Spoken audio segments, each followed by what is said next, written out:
As the 3DS era drew to a close, Pokémon Sun and Moon arrived, and just a year afterwards came Ultra Sun and Ultra Moon. These games attempt to disrupt the structure of the series that has been in place for over 20 years at this point, for better or for worse. Since there isn't one single definitive version, I'm going to go with Pokémon Ultra Sun, noting differences between it, Ultra Moon, and Vanilla Sun and Moon as they appear. This is the 7th video in a series of videos analyzing the Pokémon series. If a concept has been explored before, it will not come up again unless something about it has changed. The usual World of Pokémon intro is framed as a conversation via video call prior to your arrival to the new region, Alola, a unique change of pace that thankfully speeds this part up a bit. After the call concludes, we're shown a cutscene of a girl fleeing from two groups of people, ending with the Pokémon in her bag teleporting her away. As you might guess, she's kind of important. The first thing you'll notice when you gain control is that this is the first title in the main series to give you a full 360 degrees of movement control. Yet despite the fact that the 3DS has an analog stick, you still need to hold B to run. Small steps as usual, I guess. You'll also notice the improved visual presentation with a lush environment. Sadly, this comes at a cost to performance, but we'll get into that later on. Going down the path, a Yungoos comes out of the grass to attack us, and we're introduced to the starters, coming to our defense. These ones are Rowlet, Litten, and Popplio, and this is another solid overall set of starters, becoming a Grass Ghost, Fire Dark, and Water Fairy type respectively. Since I haven't picked a Grass-type starter during this series of videos before, I'll be going with Rowlet this time around, since it's hard to go wrong with any of these starters. Oh, and that blank stare on your character's face? Get used to that, you'll be seeing it quite a lot. Further up the route, we meet our rival, Hau, who chose the starter weak to yours. Hau's not the worst rival we've seen, but it is a bit concerning that main rivals from this point on seem to be trending towards giving the player as many advantages as possible. It does fix the usual first battle issue though, so fair enough. If you've wandered through the tall grass at all, you'll probably have noticed that type effectiveness is now displayed on your moves in battle. This is a highly contested change, but I think it's a good change overall. It doesn't completely absolve you of responsibility when it comes to learning type matchups, since they only appear after you encounter a Pokémon at least once. And in a series with upwards of 800 creatures, it's nice to not have to memorize how each type combination works. Besides that, for competitive play, it still forces you to remember critical details like what moves they could have and what their best stats are. And it doesn't account for degrees of weakness either. It's just an added convenience in the end, though I can understand why people think it takes something away.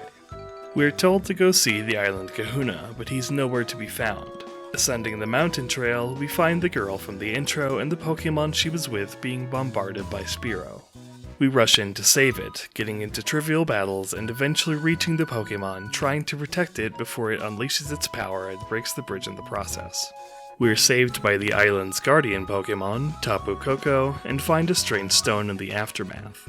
The girl introduces herself as Lily and her Pokémon as Nebby. As we saw earlier, that Pokémon is probably very important, and thus most of the game Lily will be trying to keep it out of sight, typically to no avail. After this cutscene, we're immediately brought into another cutscene where we go down the trail. This is a common trend throughout the game, and since none of these are skippable and most don't offer us any new information, this is a serious point of contention as they're all long and drawn out. And like the abundance of interruptions in X and Y, this severely hinders replayability. Back at the village, we're introduced to the Kahuna, Hala, who happens to be Hau's grandfather, are given our Pokédex, and give the stone we found to Hala. After the usual catching tutorial, we're treated to a wonderful slow pan to a nearby trainer in an unavoidable first trainer battle. Around this time, you may be prompted to care for your Pokémon after battle, introducing the successor to Pokémon Ami, Pokémon Refresh. It's basically identical, but pops up after battles to remind you it exists and can be used to treat status conditions. The minigames are gone though, so if you liked those, tough. Super training has also been removed for whatever reason. Further up ahead, we encounter two mysterious people who also show up after the festival ends. The main event of the festival happens to be a battle between you and Hao. As you'd expect, this isn't very difficult either, as besides the possibility of getting paralyzed by Pichu, you won't have much to worry about here. Battle concluded, Hala gives you the Z-Power Ring and introduces us to the Island Challenge. Instead of gyms, we'll be going throughout the 4 islands of Alola and tackling each trial. Functionally though, these are basically gyms. There are differences, but they're gyms with a different flavor, which we'll get into as we get to them. The next day, Lily invites us to Professor Kukui's house, and we're given a short taste of freedom at the bottom of the route where we could face a few trainers and find a few new wild Pokemon if you're so inclined. Lily's insecurities are on full display in this cutscene. She and the energetic, outgoing Kukui are a very strange match for professor and assistant. Inside, Kukui gives us Rotom to complete our Pokédex. The Rotom Dex is one of the most irritating things in the entire franchise. It allows us to view a real-time map on the bottom screen, and it gives you random O-powers essentially, but that's where the positives end. Rotom never shuts up. Anytime any event happens, Rotom immediately parrots it back to you, blocking your view of the map, and the more you interact with him, the more this happens with inane questions. It's a colossal nuisance made significantly worse by the slow pacing of every in-game cutscene. Speaking of, the sky turns dark as soon as we step outside. Foreshadowing. After being forced into a Pokemon Center tutorial, we're funneled into the trainer school. As a resource, having a trainer school is great, but for series veterans, being forced in here is a nuisance. Ah well, we get the experience share here, and thankfully it's better implemented here since the experience system has been changed back to how it was in Gen 5, with weaker Pokemon earning more experience and stronger Pokemon earning less, which should keep your team at a more even pace.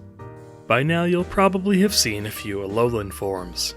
Regional forms are an interesting way to bring back old Pokemon in a unique way, often being differently typed with altered stat distribution. Some of them, like Rattata, aren't too noteworthy, but others, like Ninetales, are completely different than the original. I like this as a way to get more mileage out of the old designs, and thankfully there are 81 brand new Pokemon this time around on top of the 18 new Alolan forms in a slightly smaller but still fantastic deck size of 400 total.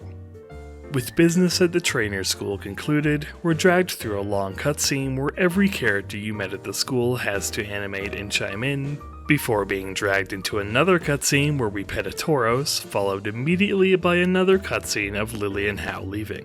This is unfortunately a frequent occurrence and makes the pace of the game feel absolutely glacial. I guess now is as good of a time as any to pull off the bandage and talk about Festival Plaza. This is the replacement for X and Y's player search system. Instead of being on the bottom screen at all times, you now have to go into a dedicated menu to get to the online features and through a few other menus for functions like trading and battling. It's a much less convenient system, most likely shoved in here to bring life to the plaza itself, which functions similarly to Black and White 2's joint avenue with kiosks run by other players' avatars that provide services that assist in training and sell rare items. The major difference here is you purchase services using festival coins instead of Pokédollars, meaning you have to grind in here for the plaza to be useful. Ah well, at least it's optional and doesn't interfere with online functionality. As we enter Hau'oli City, we're given an upgrade to the Rotom Dex that lets us use the Pokéfinder. A camera, in other words. The best way to get a player to not want to do a side activity is to force them into it, and the Pokéfinder is a great example of this. If you remember Pokemon Snap for the Nintendo 64, this is like a bare-bones version of that you can use in a few places throughout the overworld with no clear rating criteria. You can't even zoom in unless you go out of your way to use it 2 or 3 times, and ultimately you get nothing for doing this, which makes being forced into participating a bit more irritating. Moving along, trainer customization returns. There's more options than ever, but because this is a tropical region, the general style of clothing available is restricted. I guess it would be ridiculous seeing someone running around the beach in a parka and snow pants, but it's a crying shame I can't do it anyway. Further along, the first trial captain, Ilima, tells us about totem stickers. There's 100 of them stuck to walls around the region, and collecting certain amounts of them gets you... well, we'll get to that later on. Route 2 is being blocked off, so we have no choice but to venture further into the city and encounter Team Skull for the first time. These guys are a joke, but at least the game acknowledges they're a joke and plays with that expectation. Ilima challenges us after we take care of them, but this isn't the gym battle or anything. It might, however, give you some trouble since his Smeargle is deceptively tough, knowing elemental moves to counter your starter choice. After we beat him, he permits us to complete his trial and we can head on to Route 2 after getting stopped for a chat by Lily. Route 2 is a straight line with a handful of branches. There's one that leads to the very tiny Howley Cemetery and another one we're forced onto that leads down to the beach. There's a cave here, but it's also very small and isn't traversable right now. When we try to leave, Team Skull shows up to harass the Mantine and are easily taken out. You'll also run into at least one side quest by now. This one involves searching for and returning a Meowth to its owner. While these do help the world feel a bit more alive, they're often too lengthy for the rewards you end up getting to be worth going through. The mysterious people show up again, talking about the energy coming from the trial site, and when we get to the nearby Pokemon Center, Hau drags us inside and has us try out the Roto Lotto, giving us a random Rotom power, before we're left to our own devices again. Ilima explains to us how trials function. They're similar to gyms insofar as that both require you to reach an end goal with a battle-related challenge and claim a prize for victory against a tough opponent, often requiring you to solve some sort of puzzle on the way through. One of the best things trials have over gyms up to this point is that trials require you to have supplies prepared beforehand. You can back out during the middle of a trial, but if you do, you have to repeat the whole trial over again. This trial tasks us with defeating 3 Pokemon hidden in dens throughout the area before we can challenge the totem Pokemon at the end. This is one of the version differences between Sun and Moon, with Sun facing the Yungoos line and Moon facing the Alolan Rattata line. Trials typically don't have trainers to fight. Instead, you'll be fighting wild Pokemon, meaning the actions of the Pokemon you encounter, with the exception of the totem, end up being random and thus less difficult than a trainer battle. Team Skull interrupts us partway through, which goes predictably. They even end up inadvertently helping you corner the last Pokemon so you can complete the trial. At the end, before you can claim the prize, you'll encounter the totem Pokemon. These are all Pokemon that await you at the end of a trial that are physically larger but otherwise identical to a regular member of their species. Besides affecting uncommon moves that take weight into consideration, these Pokemon also get enveloped in an aura that boosts a particular stat to make the battle more challenging.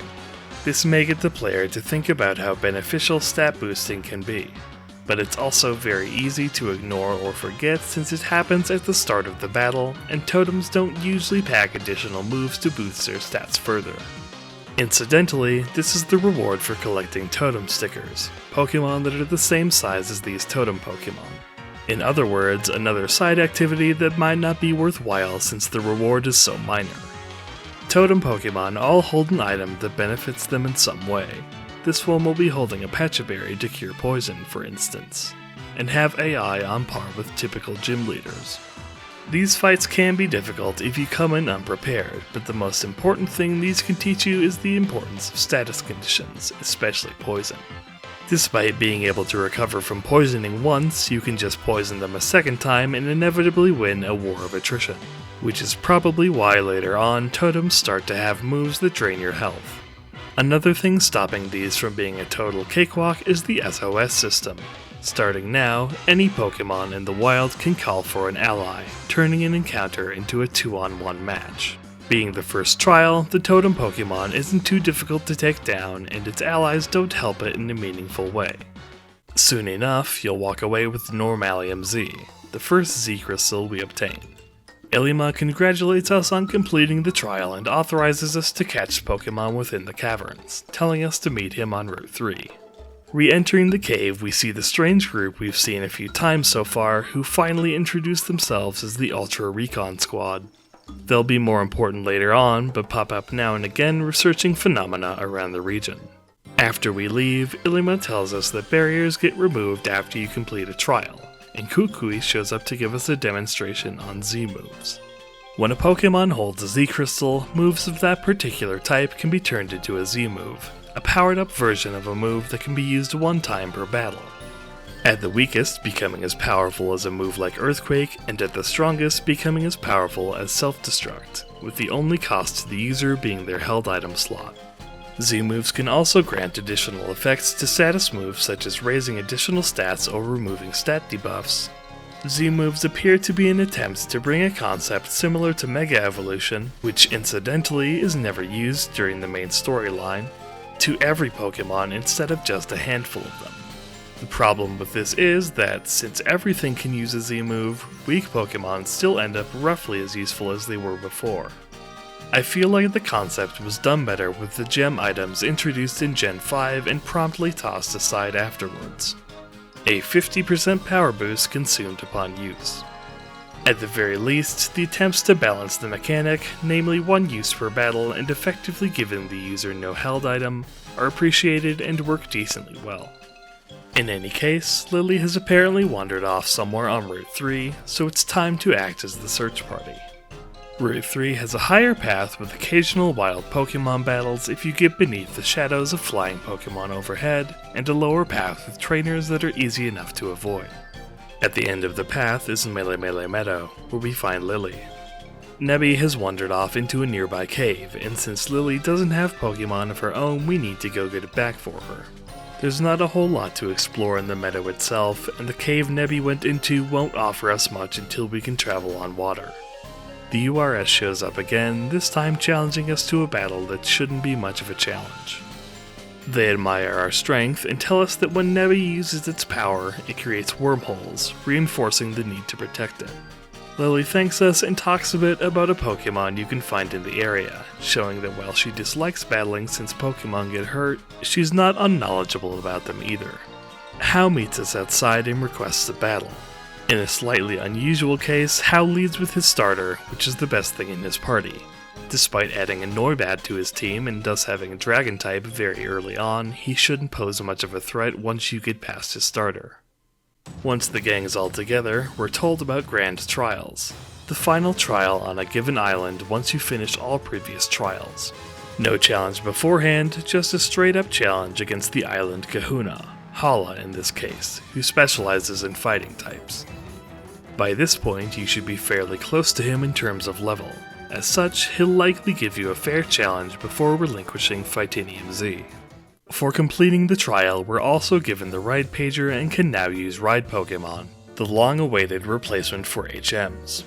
This is probably an unpopular opinion, but I don't think this was the right path to take with the removal of HMs. Don't get me wrong, HMs became absurd as the series went on, and I've already complained about how useless most of them are as moves in battle and how an HM slave is practically necessary in Gen 4. Although being able to summon a Pokemon to perform an HM move anywhere is great, I don't think completely removing your Pokemon from the equation was the right way to go either. Especially in a series that continually tries to reinforce the relationship between a trainer and their Pokemon being important. HMs not only provided obstacles and allowed for environmental puzzle solving, but they also challenged the player to think about their team composition more critically. In my eyes, a more ideal solution could be reached. For instance, what if Pokemon in the player's party had dedicated move slots for HM moves? Or better yet, what if merely having the HM and badge for a move allowed you to use it on any compatible Pokemon in your party without wasting a move slot? How about having items that allow HM moves to be used in the overworld as a bonus for going out of your way to explore or completing a side quest if you really want to remove party restrictions? These could probably be refined, but you get the idea. Ride Pokemon are a good solution to a problem the games have had for some time now, but I can't help but think we're losing something in the process. With the ability to call Tauros, we can explore behind breakable rocks and explore the optional dungeon 10 Carat Hill. though it's not much of a dungeon since it's a straight line through to the top to pick up Flying EMZ, with a small clearing partway through. The next destination is the Alola Photo Club. Like I said earlier, the best way to get a player to not want to do a side activity is to force them into it. This is purely an aesthetic thing with no rewards whatsoever, but if you want to take pictures of you and your Pokemon, go right ahead. Hau wastes our time for a bit before Lily approaches us and requests that we help her get Nebby home. We're not sure how to do that or where Nebby's home might be, but if the URS was right, we'll be able to discover the answer to that in due time. So, speaking of the best way to get a player to not want to do a side activity, the next one up is Mantine Surfing. You're only required to do this once, but there's a stupidly long tutorial for what boils down to Tony Hawk's Broken Circle Pad. This, combined with the relative simplicity of the minigame and the fact that even if you know a trick, you can't perform it until an NPC tells you how, will probably turn players off from replaying it. At least it gives you battle points and is a pretty quick way to get them early on. I feel like the next cutscene is one of the best ones to break down, moment to moment, to explain why cutscenes in the new games are so poorly done. There's a lot of elements here that repeat themselves throughout the game, so let's list everything that happens between the player losing control and regaining control. The player character walks into the city. Hau follows behind. The player rotates to face Hau. Hau animates looking around before turning in place, smiling, jumping, the camera rotates, and the two go towards the pier, fading to black. The group reconvenes and the player is given a dialogue option. Kukui animates before giving his next line of dialogue. Hau animates before his. Lily animates before hers. Nebby animates. The camera pans back to reveal Olivia and Mallow. Lily ushers Nebby back into the bag, Kukui animates before reassuring her. Camera fades to black, zooms in on scene, pans up on Olivia. Olivia animates before introducing herself. Camera snaps to Mallow, who introduces herself. A few lines and animations play at the same time. Game waits for Mallow to finish her animation. Mallow walks forward, camera cuts to zoom in on the player's lifeless smile. Mallow talks, game waits for animation. Cut back, Hau animates, player 1,000-yard stares. Olivia animates while game waits. Kukui speaks, animates. Olivia speaks, game waits for animation. Olivia animates again. Cut to side view, Olivia beckons Mallow to leave. Mallow turns to nod in agreement. Mallow snaps back, waves. Mallow turns to Lily, pauses, waves while Lily bows. Kukui steps forward, camera cuts to the two walking away. Kukui animates, speaks.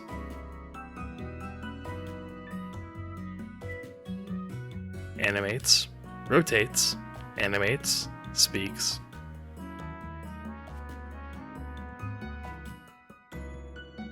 Hau speaks. Lily rotates and speaks. Fade to black and control is finally given back to the player. Maybe this was a bit excessive, but it best demonstrates the problems with cutscenes in this game. There was only a single time during that whole cutscene where animations were allowed to play out at the same time text scrolled on screen. The rest of the time, characters are awkwardly taking turns animating and saying their lines like a stilted play. I don't have a problem with the animations themselves, they're fine and they add character, but the composition of this scene and basically every other scene is a slow-paced, awkward mess. When people talk about wanting the ability to skip cutscenes, we don't just mean the ones like the Lily escape sequence in the beginning, we mean ones like this too, where we essentially learn nothing and have control stripped from us for at least a minute every time. Keep in mind, this is a game released in 2017 on a platform more powerful than the GameCube. Game Freak's lack of experience is the only reason that these cutscenes are as poorly done as they are. Unfortunately, we're dragged into another one with Lily 9 seconds later, followed by another one 5 seconds afterwards with Sina and Dexio. Fortunately, these chuckleheads don't show up too often this time around, and the battle with one of the two, depending on version, should go smoothly as they only have 2 relatively weak Pokemon on hand. We're led off onto Route 4, which is a curved pathway with a handful of extremely small side areas, including Pikachu Valley, which, has Pikachu, I guess? At Paniola Town, Hau shows up again and we're into another rival battle. Once again, he leads with his starter, and if you can get past that, it should be smooth sailing. Up ahead at Paniola Ranch, we're brought into a field to see Mallow again, who gives us the ability to call Stoutland on the ride pager. Stoutland is this game's dowsing machine, but worse since you're slowed to a crawl when you search for items. I'm not sure why they keep reverting to worse methods when the one in Generation 5 got the concept down perfectly. At the end of the ranch is the nursery, which appears to be where the daycare will be going forward. Your Pokemon don't gain levels here. It's only a place to facilitate breeding Pokemon now. I'm not really sure why this was changed, but I suppose it doesn't hurt anything either. Route 5 is the most complex route in the game, but there's only so much we can explore right now. Almost at the start of the route, we run into Hau and a new face berating him for not taking their battles seriously. This is Gladion, who claims to be working for Team Skull and forces a battle on us. This might catch some people off guard because of the abruptness and because of the fact that he's one of few trainers to use Zorua to trick you into using ineffective type matchups. Though unfortunately, now that you've seen it, this will likely be less effective going forward. Gladion's ace, who he mentions as his primary partner, is Type Null. Besides a relatively low speed stat, it has the best stats of any Pokemon we've seen up until this point, and this strength might catch you off guard. There seems to be more to Gladion than his outward appearance and dramatic mannerisms, as he genuinely believes Hau and the player to be strong trainers, but that Hau's carefree nature is holding him back. He also doesn't seem to have the best relationship with Team Skull itself, which, if he is a member, is curious. Beyond the circle ahead is Brooklet Hill, the site of the next trial. The captain, Lana, immediately gives us the ability to call Lapras to travel on water, and we're tasked with herding Wishy-Washy down to the bay. 2 wild battles later, and we face the totem, Araquanid. This is a challenging fight. Araquanid's defensive stats are incredibly high, its aura boosts its low speed stat, its typing gives it a resistance to grass, and it has a moveset capable of covering its weaknesses. It definitely forces you to think strategically, or at least to poison it and wait for its inevitable demise while surviving hits from it and its lackey. When it gets defeated, we earn Water MZ for our victory along with a fishing rod. The URS shows up again and challenges us with a Pokemon from where they're from, Poipole. It's not too strong, but is distinct from any design we've seen so far, and the two ponder if the light from a Z-Ring is the same light their ancestors saw. Route 6 is a straight line, and halfway through we're introduced to Hapu, who's dealing with some Team Skull grunts. After trouncing them, she tells us she's traveling Alola and that we'll probably see each other again, then encourages us to give Battle Royales a shot. There's not much more to Route 6, so eventually we'll be funneled into the Battle Royale Dome and partake in a match with totally not Kukui, Hau, and Gladion. Battle Royale is a free-for-all battle format that's kind of a mess. Each trainer brings in 3 Pokemon and competes for the most knockouts, with the match ending once one participant loses all of their Pokemon, with the winner being whoever has the most points at the end. Since it's a free-for-all, luck is accentuated here, making this an undesirable format for serious play. At least you're rewarded with battle points every match and a ribbon if you pull off a win. The next trial captain, Kiawe, invites us to his trial at Wela Volcano Park off Route 7. There's a small coastal area to explore before we enter the park, but the park itself is painfully straightforward. It seems like it might have been planned to have a dungeon here, but instead you're abruptly teleported from the base of the mountain to the top. The third trial tasks you with finding the differences between 2 rounds of Pokemon dancing, facing 2 Pokemon before you fight the totem Marowak, which is ridiculously powerful on account of its held item. You could probably guess the strategy that works best for this part, but if you have something that knows knockoff or thief, that's also a viable way to take this boss down. Soon enough, you'll claim the Fiery MZ and the ability to call Charizard to fly you anywhere you've been to before. Right before the next barrier, we're introduced to Mon and the Poképelago. This optional side activity makes use of Pokemon you've got in your PC boxes. Primarily a way to get more Pokebeans to use and refresh, you can also use this to have your inactive Pokemon plant berries, find items, EV train, and gain friendship. It's a cool mechanic that encourages you to go out of your way to catch Pokemon and rewards you with useful services as you do so. The URS meets us again in the tunnel to talk more about the light from their world before showing up again on the next route talking to Colress. Yeah, that one, from Black and White 2. As usual, Route 8 has a straightforward path with some small side areas, and at the end of the route you're forced into Festival Plaza if you haven't already tried it. There's a couple small optional areas here, like the hotel room with the best interaction in the series, a circle, and the top half of Route 5. The next trial awaits. This one tasks us with taking ingredients for a stew from the correct place, with wrong answers resulting in a battle with a wild Pokemon. The totem Lurantis here can be pretty difficult. It summons Comfey to assist it by healing it, raising its defense, and preventing status conditions, and if you don't realize what it's doing soon enough, you'll be in a bad spot. For completing the trial, we get Gracium Z, and Kukui shows up to tell us that Olivia is a rock-type user and it might be a good idea to catch some grass types from the forest. Taking a look back, I like how the trials on this island are set up, starting with water types and moving along the traditional type triangle and ending with a rock-type user is a great way to teach new players about how type matchups work. We can enter Diglett's tunnel, but don't make it far before we're forced out to head to the Dimensional Research Lab. At the lab we meet Kukui's wife, Professor Burnett, another returning character from a relatively unknown side game. She tells us about Ultra Wormholes and Ultra Beasts, Pokemon from another dimension that were rumored to have fought with the Tapu long ago. Coincidentally, right outside we see a tear in the sky, foreshadowing. Diglett's tunnel is essentially a circle with a loop attached. We're introduced to the Aether Foundation here, a group of Pokemon conservationists who are trying to deal with Team Skull's shenanigans. Speaking of, they're at the end of the tunnel, there's a multi-battle with Hau. Goes about how you'd expect. Outside the tunnel, Looker appears.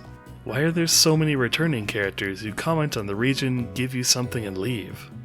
We're forced to take a detour and head to the Ruins of Life, heading through a graveyard to do so, and find Team Skull harassing a Slowpoke and more Aether employees. The stuck-up one asks us to dirty our hands with it and asks us to meet him at a hotel later on.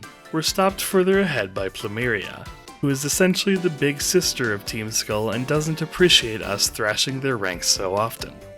Unfortunately for her, she's not much tougher than them, but promises to beat us if we keep interfering. Lily gets dropped off at the ruins and doesn't go in. Seriously, she wanted to visit the ruins for Nebby's sake and never sets a foot inside? That inconsistency aside, we face Olivia in the Grand Trial and she's actually a pretty tough opponent, carrying the Hoenn fossil Pokemon and a Lycanroc who can use a Z-move. Difficulty balancing has actually been much better than I expected it to be coming straight from X and Y. They clearly designed these games more carefully around the EXP share, and returning to the Gen 5 experience system probably helped significantly. With the Grand Trial 1, we claim Rocky MZ and head to the hotel. At the Hano Grand Resort, Faba formally introduces himself and takes us to Aether Paradise in a show of gratitude. Here we're introduced to Wick, who takes us on a tour of the facility. By all accounts, this seems to be a legitimate Pokemon-focused conservation area. And beyond Faba being stuck up, everyone else we meet here seems good-intentioned. We're also introduced to the president of Aether, Lusamine. Her intentions seem pure, but she's very authoritative and has a distinct reaction when Hau mentions Lily. And in conjunction with Lily's reaction earlier implies a connection between the two. This connection is strengthened moments later as an Ultra Wormhole opens up and an Ultra Beast pops out that looks quite similar to Lily's appearance. We are forced to battle the creature, and despite getting a boost like a totem Pokemon, it's still a Pokemon and will go down like any other. It disappears after the battle, and the URS shows up again to explain that they come from another world whose light was stolen by Necrozma, and that they're working with the Aether Foundation to ensure the same doesn't happen to Alola. With that excitement out of the way, we're ferried off to Ula Ula and get a glimpse of Malie City. one of the biggest cities in the region with a very distinct Japanese influence. Hao challenges us once again, and his team is starting to get fleshed out. He still leads with his starter, but has evolved his Eevee into one of the evolutions that counters your starter, has evolved his Pikachu into an Alolan Raichu, and has added a Tauros to his lineup. You're still likely going to get through this battle relatively easily, but it's refreshing to see his team consistently develop after 2 generations of rivals with underdeveloped lineups. We're blocked from exploring the city, so off to Melee Garden to see Kukui it is. Hao helpfully decides to stand right in front of the bridge that takes us right to Kukui, forcing us to go around to meet him and be told where the next trial site is. What was the point of this? Lily asks us what we thought of Lusamine and gives a nervous response before asking us to accompany her to the library. We meet up with Hapu again, who offers to escort Lily to the ruins after she's finished here. In the library, we meet Acerola and get to read a creation myth about Alola before being ushered out for the next trial. Route 10 is another straight line with a small side quest to do and the terrifying might of 2 Team Skullgrunts blocking the bus stop at the top. Atop Mount Hokulani, Kukui shows us Mount Lanakila off in the distance and tells us that's where the future Pokemon League of Alola he wants to establish will be. We can go down the trail here, but the trial is in the observatory, where we meet Lolaine, who gives us the Steelium Z after chatting with Kukui about a proposal he was given. The next trial is run by Sophocles, the Festival Plaza guy. This one has us using a machine to rotate and connect Charjabug to charge up a machine, getting attacked by a wild Pokemon every time we do so. The totem here is Togedemaru, and this is probably the weakest totem we've seen yet. Its stats are so low that even with the boost to its defense, super effective moves are going to hurt it severely. And if you're lucky enough to get a critical hit, the fight is over before you know it. We claim the Electrium Z and are introduced to the Battle Agency. The Battle Agency is like the Battle Factory from previous games, but worse. You choose one Pokemon from the set of 3 to use, and then choose a visitor from your Festival Plaza to join you, serving as your second and third Pokemon slots. The first problem is that instead of going up against a team of 3 random Pokemon, the game pulls from a list of trainers with dedicated team compositions, likely putting your ragtag group at a disadvantage. The second fatal problem, you gain ranks as you climb your way up, and every rank gets you and your enemies an additional level, but not your allies. Unless you specifically coordinate with other people who have diligently been using the Battle Agency themselves, you'll often end up in situations where your Pokemon is, say, level 70, while the allies you have to choose from are still at level 50. This isn't terrible at the start, but as the gap widens, it becomes frustratingly difficult to deal with coordinated teams when you essentially have a single Pokemon at your disposal. Between the confused implementation of the Battle Agency, Festival Plaza, and the Pokefinder, it seems as though Game Freak heard that fans wanted popular features to return without understanding why those features were popular to begin with. Well, with that disappointment out of the way, it's time for more disappointment as we have to backtrack to Melee Garden to return Kukui's mask so he can totally return it to the not at all him masked royal.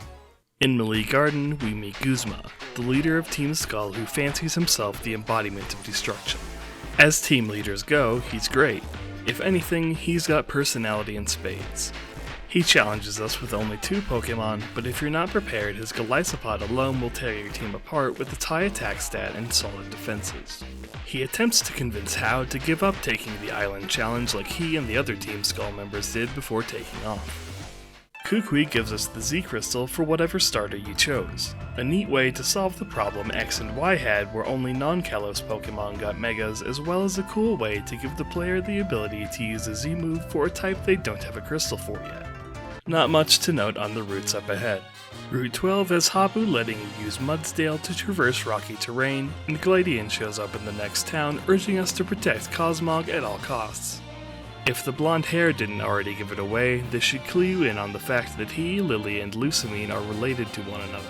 And if that's the case, the monstrous type null is probably not the result of anything good. Hao points out Mount Lanakila and describes the Elite Four, and the URS shows up again to elaborate a bit more on Necrozma and how, although they're containing it, that containment is set to fail, hence their collaboration with Aether. We're supposed to meet up with Acerola in the Aether house, but nobody's here yet except 2 kids. No way this could be important for later. Outside, Lily is being harassed by Team Skull, who noticed the bag moving. No way this could be important for later. In the meantime, it's time for the next trial. This one takes place in an abandoned supermarket and is full of ghost types. We take 3 pictures and fight 3 wild Ghastly line members, then it's time to face the Totem Mimikyu. This one can be a bit difficult since it gets a boost to all its stats at the start, and its ability, Disguise, lets it take a free hit before you can damage it normally, giving it plenty of time to call for an ally to harass you in the meantime. After this, we get the Ghost DMZ and are off to check up on Lily again.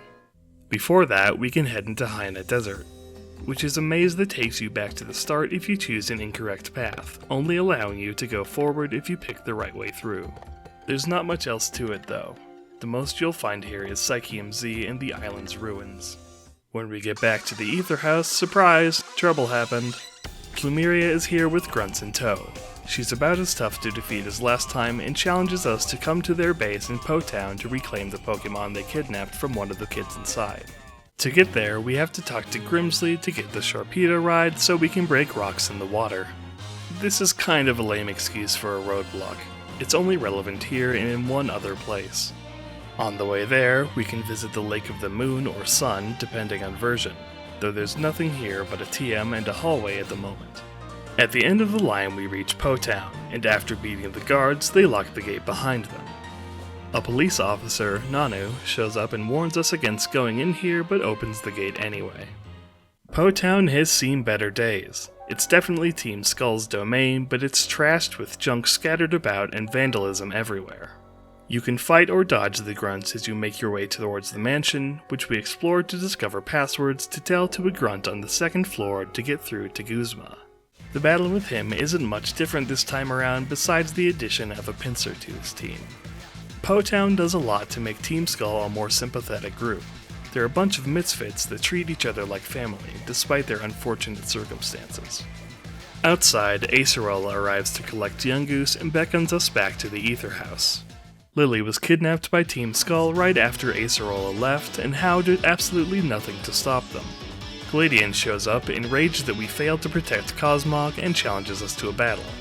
This goes about the same as before, since his party hasn't changed at all. He apologizes for losing his cool and ropes everyone into the rescue mission. Nanu shows up at the dock and reveals that he's the island's kahuna and gives us our next grand trial. His team is around your level, but since he only has 3 Pokemon on him, you should claim the Darkinium Z with ease. Gladian takes us to Aether Paradise, where Lily is being held. We have to sneak around the guards or battle them. They seem to be unaware of what's really going on, simply told to drive out intruders. Faba interrupts us on the ground floor, challenging us to a battle. He's only got 1 Pokemon, which complements him pretty well. Not remotely threatening though. He opens the way to the lab on the bottom floor, and Gladian asks us to head to the lab at the end of the hall. We are accosted by scientists who tell us they've used Cosmog in experiments to open up ultra wormholes, which is confirmed by the PC at the end of the hall. If you're curious, you can also check the other room to learn a bit about Gladian's type null and the experiments performed on it. Gladian opens up to us a bit when we return to the top floor, and Wick arrives to offer us whatever help she can. Faba slips up and tells us where Lusamine is before challenging us to a multi-battle. He's got 3 Pokemon this time, but since the Aether employee he fights alongside has unevolved Pokemon, this is more like a 2-on-1 match. The mansion is just up ahead, with Team Skull lackeys in between.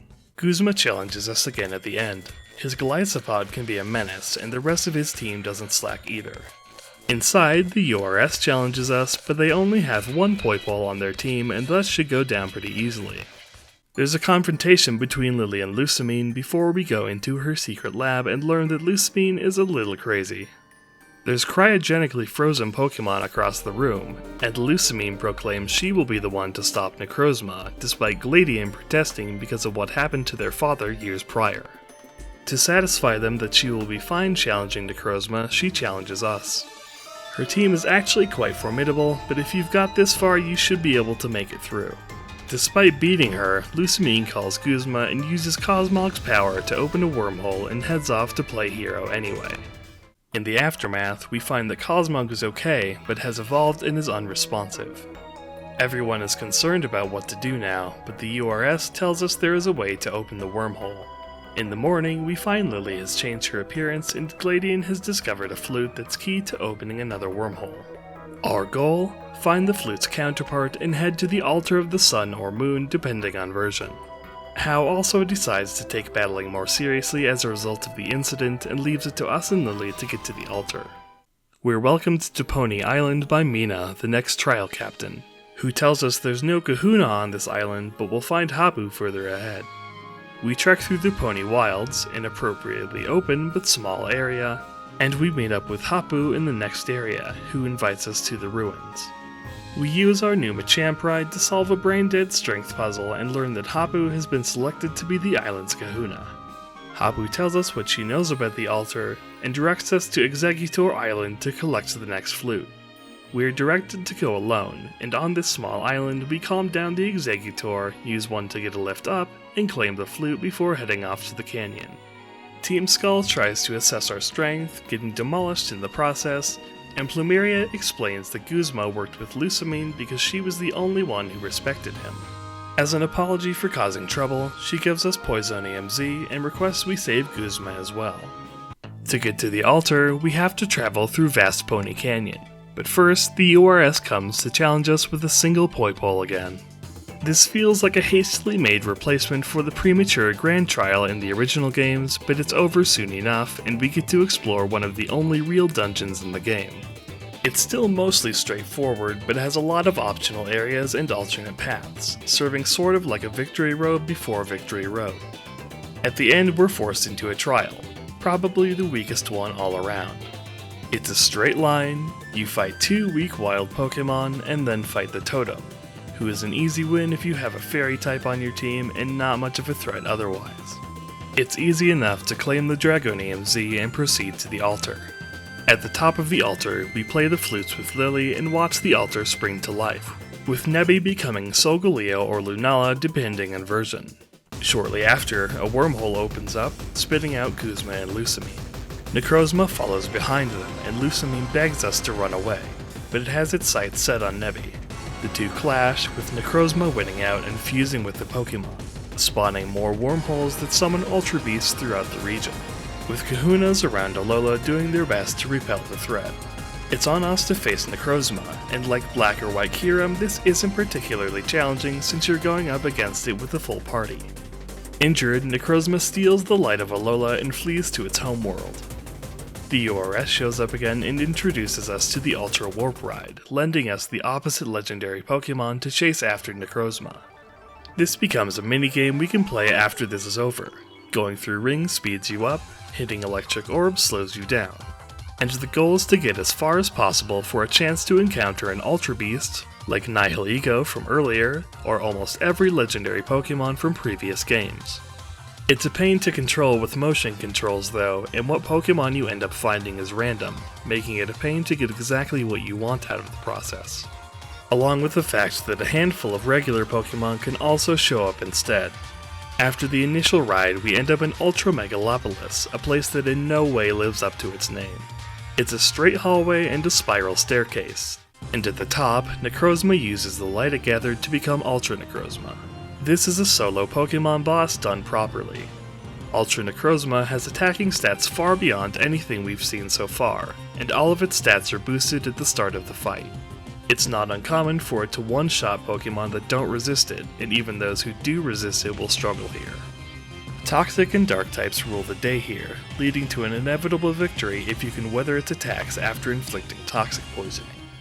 With Necrozma defeated, light returns to Alola and the threat is resolved.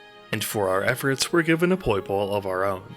Lily and Lusamine return to Ether to nurse Nebby back to health, and the main plotline is just about wrapped up.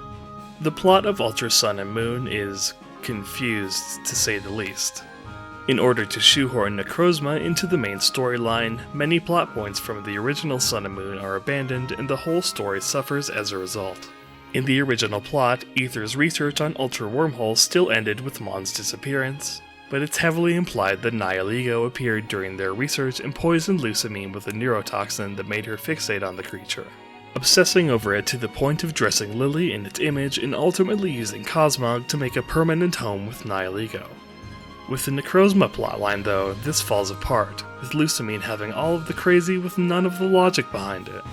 And the Ultra Recon Squad's motivation for working with Lusamine falls apart when you consider that they've had a legendary capable of traveling directly to Necrozma the entire time. Sticking to the original story structure so rigidly confuses character motivations and removes natural character growth for Lily and Gladian. Lily even got scenes that developed her as a character removed. The plot as a whole isn't terrible, but the additions here take a lot away from the original storyline while adding nothing but a cool boss fight, and if you ask me, that really wasn't worth what we lost in the transition. Well, there's still the end of the game to cover. Next up is Mina's trial, who has you battling other trial captains, with who you battle varying by version. None of them should be too difficult since they're all monotype teams with only 3 Pokemon each, but it beats fighting a single wild Pokemon and gives you the opportunity to clean up the very few areas that required strength before. The last totem is Ribombee, and this could be the easiest totem yet since Ribombee has a lot of common weaknesses. It can be trouble if you let it set up with Quiver Dance, but chances are you can one-shot it before it can call an ally. With that, we get Fairium Z and head to the Grand Trial versus Hapu.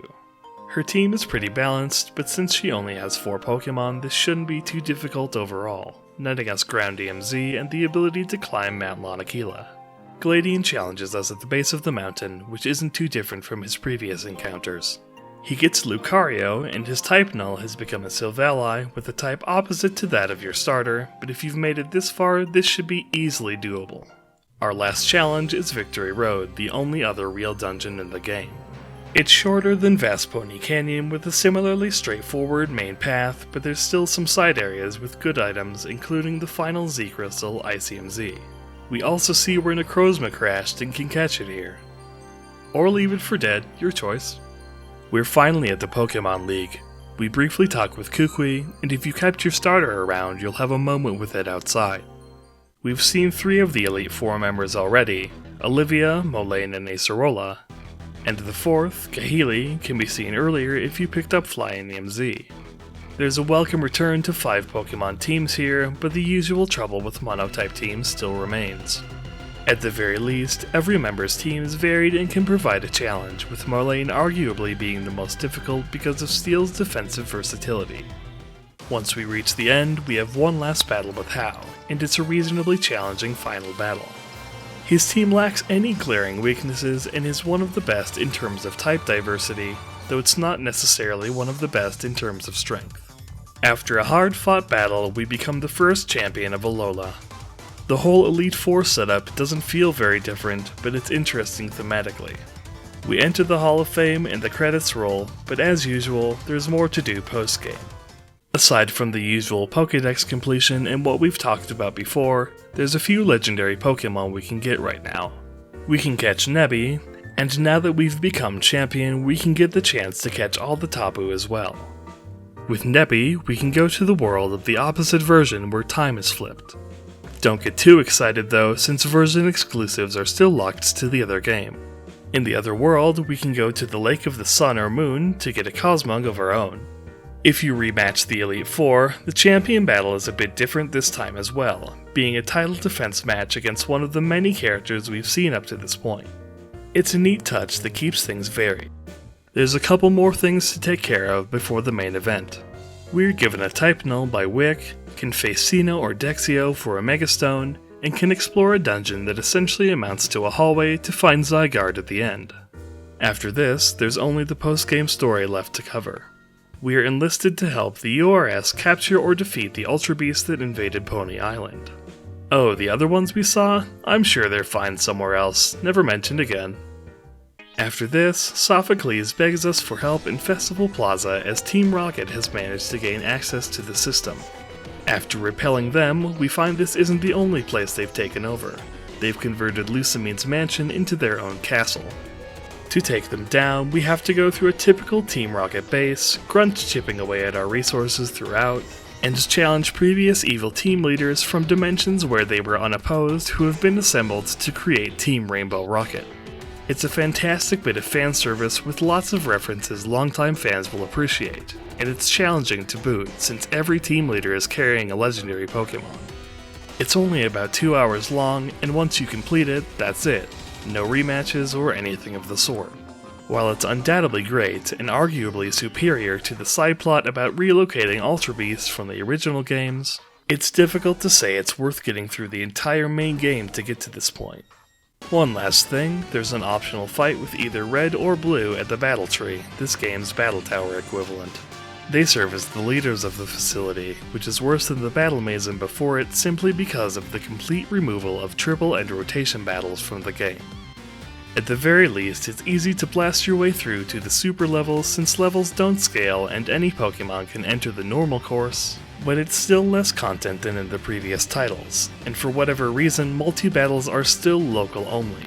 Online play has been absent for nearly a decade at this point. So, with that being said, what are my overall thoughts on Ultra Sun and Moon? I don't think they're the worst games in the series, but they're the first third version to not be an objective improvement to the original pair of games. The addition of Necrozma to the plot was handled incredibly poorly and destroys the character-driven plot of the original Sun and Moon. And although there are new forms for Necrozma, new Pokemon introduced mid-generation for the first time ever, and a decent post-game chapter in the Rainbow Rocket storyline, none of these additions balance the missteps enough for Ultra to be an overall improvement. Many people see the trial system as a major shakeup to the Pokemon formula, but is it really? There are still 8 elementally themed challenges to do throughout your adventure, an evil team to stop, an Elite Four to conquer, and a champion to defeat. It doesn't really help that trials are all bare-bones gyms anyway, with simpler or non-existent puzzles and a handful of Pokemon along the way with even dumber AI than your average gym trainer. The game's pacing is glacial, mostly on account of the game's highly linear, railroaded structure that bombards you with unskippable, drawn-out, and poorly choreographed cutscenes every few steps, almost literally. It's a shame that the first region to be structured as a series of islands ends up being so devoid of interesting areas to explore, or areas to explore at all, really. Most of the optional areas in the game are either small isolated areas or small rooms with optional items akin to the Scorched Slab from Gen 3. Despite those gripes, I was pleasantly surprised to find that the difficulty curve with the EXP share on was more finely tuned this time around. I was never over or under leveled at any point in the game. The common complaint I see about rival quality dropping as the series goes on I believe to be generally unfounded. There have been some stumbles, sure. Gen 3 and Gen 6 come to mind, but every other rival has been solid, and Hau is no exception to this despite his almost one-note personality. Finally, as always, the new Pokemon are generally great additions, and this game does a much better job utilizing its full Pokédex than X and Y did. And the music is great, as usual. It's just frustrating that the plot, the world, the pacing, and the extra content or lack thereof drag the entire experience down and make this one of the least enjoyable entries in the franchise. With that, it's finally time to return to the question I posed at the start of this series of videos. How much of my waning interest in Pokemon is a me problem, and how much is a problem with the direction the games have been taking as of late? After playing through the major entries from each generation back to back as thoroughly as I can for these videos, I believe most of my problems stem from the direction the franchise is going. Is part of it me experiencing burnout from the Pokemon formula? Undoubtedly.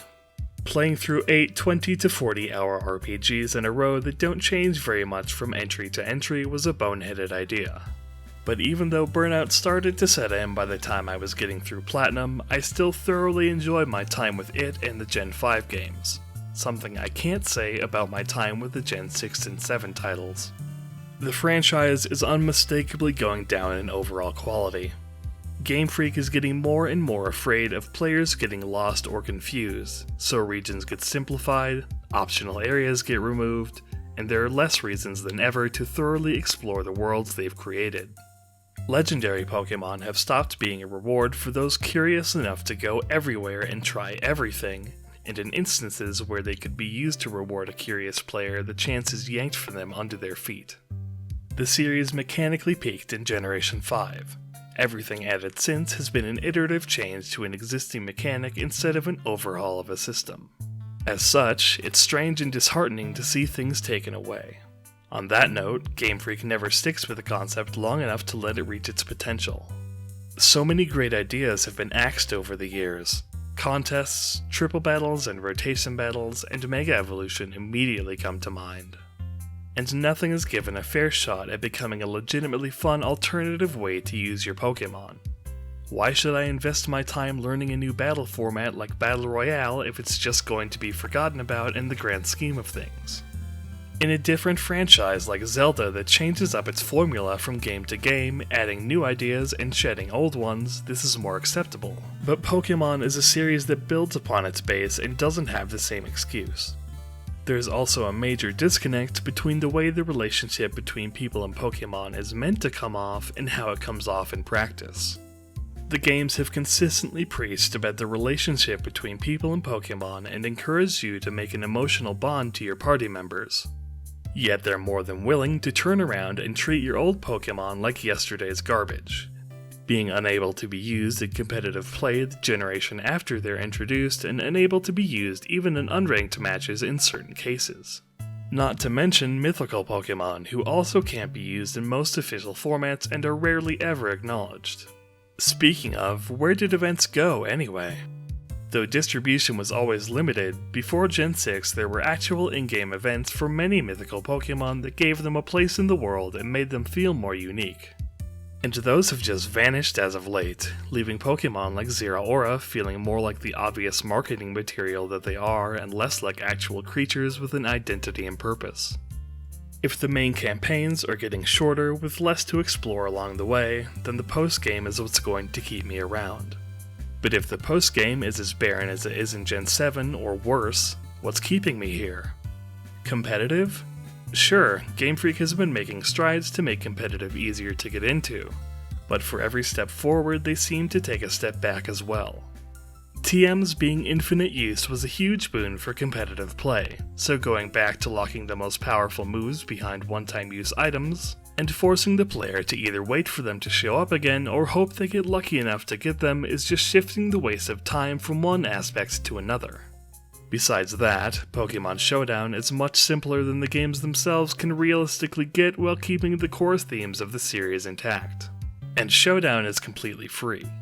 The only reason to play on cart instead of on a simulator is for VGC, but if those events aren't in your area, you most likely won't get the opportunity to compete at a high level due to point gates at the national and world level. So why would you bother? If Game Freak wants to push competitive, and it seems like they do, they need to make it as easy as possible to get into. And they simply aren't doing so for anyone but the most dedicated players, even with QOL features introduced over the years. One major issue is that despite official tournaments all using doubles as the format of choice, the single-player campaign is always singles-focused, making it more difficult for someone fresh off the main campaign who has had, at most, a few double battles during the plotline to understand the ins and outs of the format, especially against human opponents. Despite all of my gripes, I don't feel like Pokemon needs to radically change its formula like so many seem desperate for the franchise to do. Ultimately, I want a strong entry that respects my time and intelligence instead of holding my hand down linear pathways so I don't get lost, and letting me loose on an endgame I've done dozens of times before with little to no variation. We really shouldn't excuse the overall quality of the games going down with the "it's a kid's game" excuse either. Kids these days are way smarter than we give them credit for, growing up with sandboxes like Minecraft that are accessible to them on a surface level with enough depth beneath the surface to appeal to an older audience. And if a dumb kid like me who seriously named Silver ? And still can't easily finish ice tile puzzles was able to figure out how to progress without being told what to do every step of the way, I'm sure a kid these days will be up to the challenge. At this point, Sword and Shield have been out for over 3 months and have seen some of the best sales in the entire series. This isn't unexpected by any stretch of the imagination. It's a Pokemon game at the end of the day, after all. But it does prove that merely voting with your wallet won't work, because for everyone like me who's disappointed with the direction the series is headed, there are at least 2 others who don't care and will buy the game anyway. That's why I decided to make these videos, and why there are so many people willing to kick up a fuss online. If voting with your wallet doesn't work, the next best thing to do is inform others. If you like Sword and Shield, I'm not trying to take that away from you. What I am asking of you is to try and understand where people like me are coming from.